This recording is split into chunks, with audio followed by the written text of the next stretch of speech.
Hi, I'm Bridget. Welcome to my kitchen where I elevate the everyday with inspiring recipes that are doable for any cook.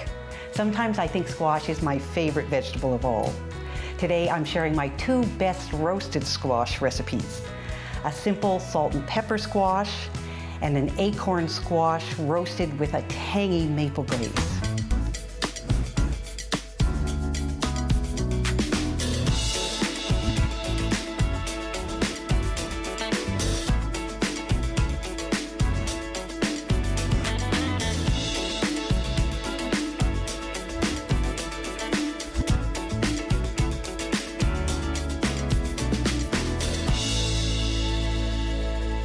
The winter squash I use most often are buttercup squash, acorn squash, and butternut squash, but my favorite of these is the buttercup squash.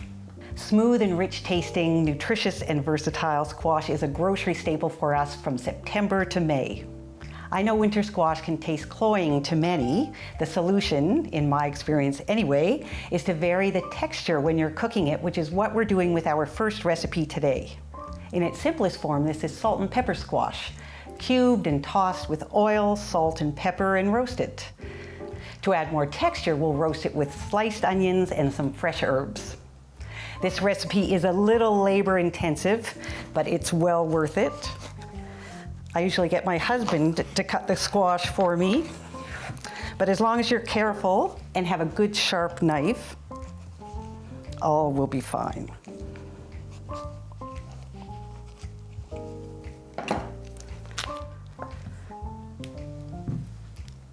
Now my trick for coring a squash is to use a gelato-style ice cream scoop.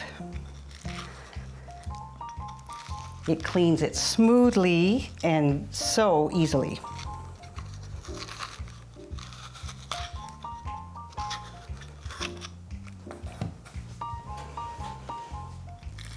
I'm only going to dice half of this squash today.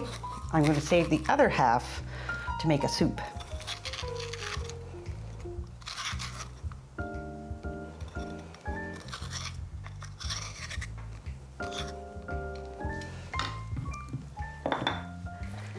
Now to peel a winter squash, you could microwave it just for a couple of minutes and that'll soften the skin a bit, or you could just use a vegetable peeler.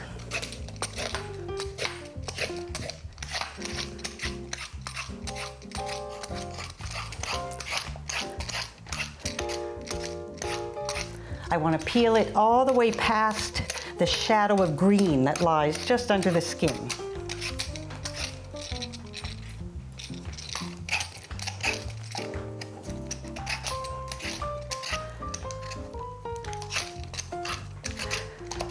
I prefer using a vegetable peeler for this because I don't lose too much of the flesh.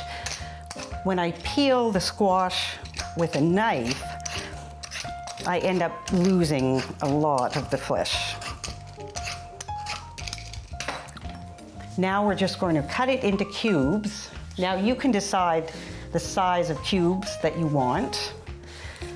The smaller the cubes, the faster they'll cook.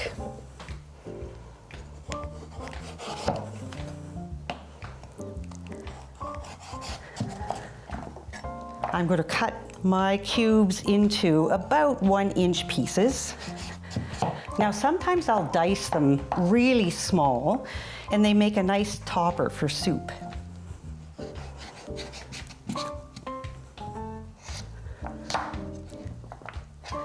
And if you think this is way too much work, you can buy peeled cubed squash at the grocery store. Just make sure you keep your fingers clear when you're chopping such a heavy, hearty vegetable. I know this takes a lot of elbow grease, but once you taste this smooth, rich roasted squash, you'll know that it's all worth it. Just try to make them relatively the same size.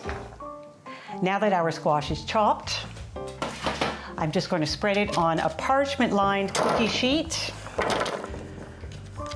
to make room for our onion. I'm just using one good-sized onion And I always chop my onions on an onion board so they don't make my regular cutting boards taste oniony. Now, because this squash is going to roast for about 40 minutes, I don't want to slice this onion too thinly. Otherwise, it will crisp up to bits, which will still be delicious, by the way, but I want to keep everything cooking a little more evenly. So I'm doing about 1/2-inch slices.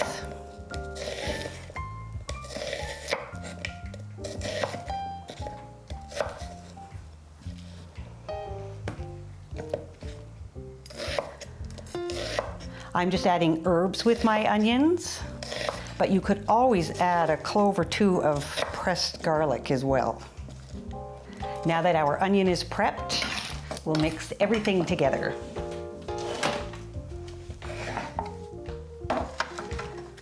Toss the onion with the squash. I'm going to sprinkle over about 1/2 teaspoon of salt. And I'm going to grab the olive oil and pepper.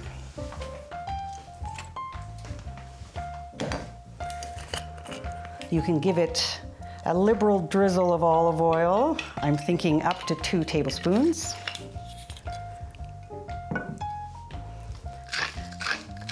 And lots of freshly ground black pepper.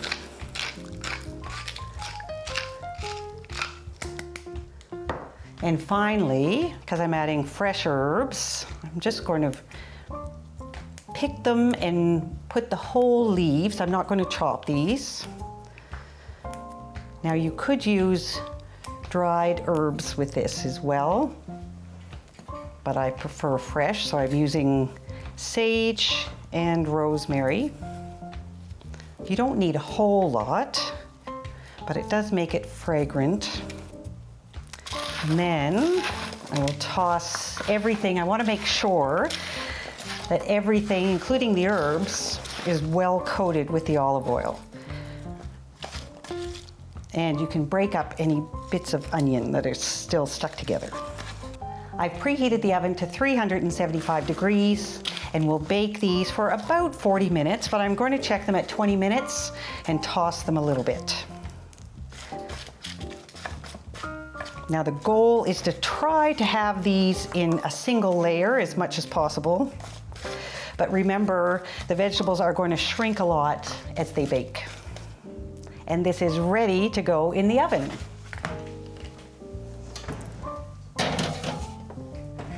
I'm going to set the timer for 20 minutes.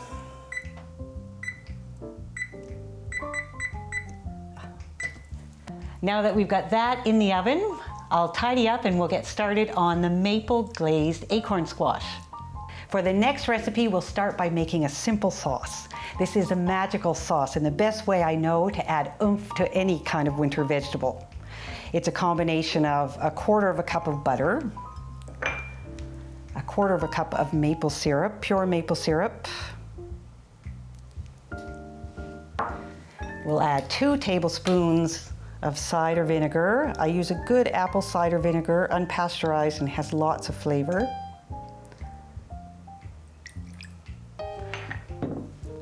And then a few grinds of pepper and a generous pinch of salt.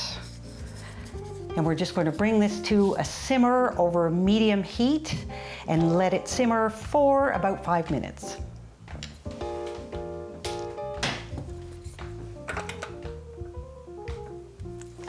This sauce has a wonderfully rich flavor, sweet and buttery with a tanginess from the vinegar. I'll keep an eye on the sauce while I get slicing the acorn squash. Now I'm going to slice these into rings, and remember how challenging it is to slice the buttercup squash. Well, this isn't a whole lot easier, so make sure you keep your hands nice and clear. And it's a little awkward, but you'll see we'll end up with these really pretty rings that are very nice to bake. My rings are about 3/4 of an inch thick. When you get to the bottom, What you can do, in the interest of caution, is just do crescents with the final third of your acorn squash. Now I've given this squash a good scrub because the skin is thin enough that you can actually eat it.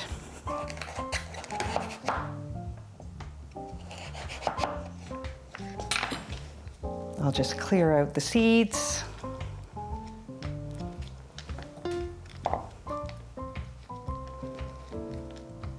This is such an easy recipe once you have the sauce made. We'll just lay the squash on a parchment-lined cookie sheet and baste it with the sauce and put it in the oven to roast. Halfway through, we're going to flip it, baste it again, and let it roast again. And in total, just like our cube squash, it will take the better part of 40 minutes. Now that the squash is prepped, I'm going to lay it in a parchment-lined baking dish, or you could put it on a parchment-lined cookie sheet.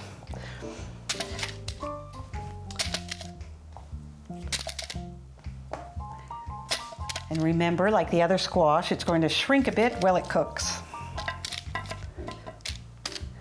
And our sauce is ready, so I'm going to baste this before I put it in the oven.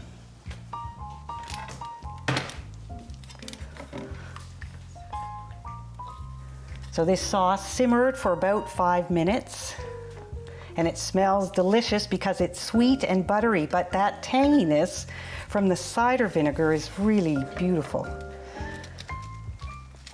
I want to baste these generously.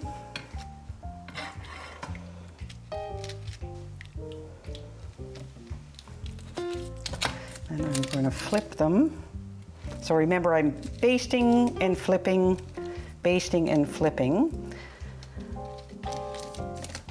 So they have the sauce on them on both sides for cooking.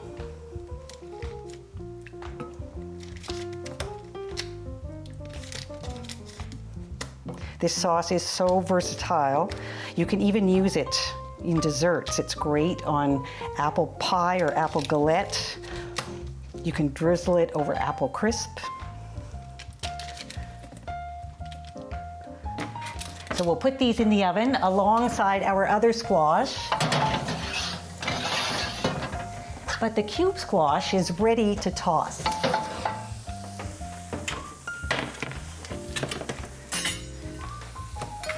There's a lot of moisture in this squash, so it's nice and wet. It's going to be very soft.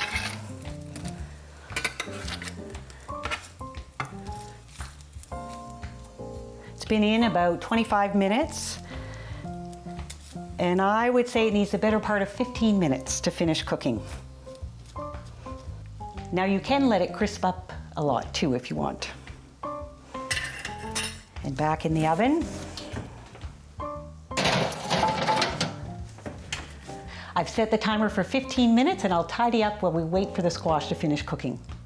Our cube squash is ready and it smells lovely with the roasted onion and herbs. And our acorn squash is ready to flip and baste again.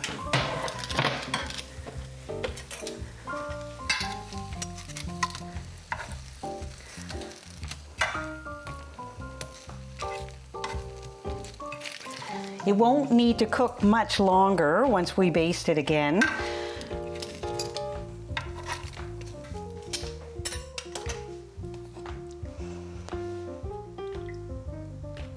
And again, I'm going to be generous with the sauce. It's baking up to a beautiful golden color. Now I haven't added salt or pepper to the squash because I added it to the sauce, so we've got lots of seasoning in there. And it will go back in the oven for about 10 minutes.